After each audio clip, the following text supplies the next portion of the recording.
Auditing Standard SA 450 Part 2.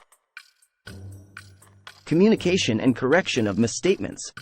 The auditor is required to communicate all misstatements identified during the audit to the appropriate level of management in a timely manner.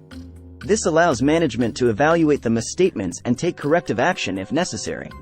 The communication should be done with the level of management that has the responsibility and authority to address the misstatements. However, there are situations where laws or regulations may prohibit the auditor from communicating certain misstatements to management or others within the entity. In such cases, the auditor may need to seek legal advice to determine the appropriate course of action. If management refuses to correct some or all of the misstatements identified by the auditor must seek to understand management's reasons for not making the corrections. This understanding should be taken into account when evaluating whether the financial statements as a whole are free from material misstatement. Evaluating the effect of uncorrected misstatements. The auditor also needs to evaluate the effect of uncorrected misstatements. Before conducting this evaluation, the auditor must reassess the materiality determined based on the actual financial results of the entity. The auditor considers the size and nature of the misstatements, their impact on specific classes of transactions or account balances, and their effect on compliance with regulatory requirements or debt covenants.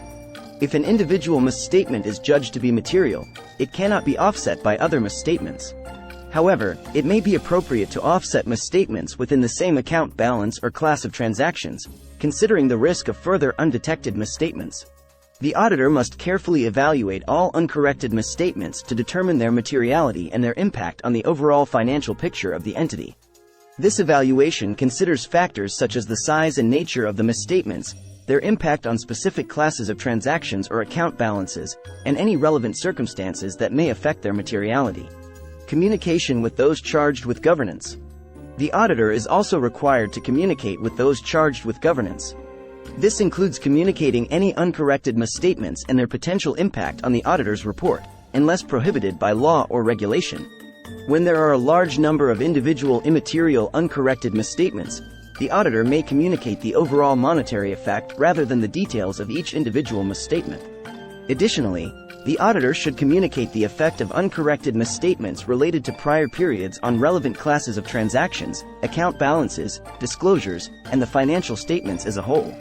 By following these communication and correction procedures, auditors ensure that misstatements are appropriately addressed, and relevant parties are informed of their potential impact on the financial statements. Thanks for watching.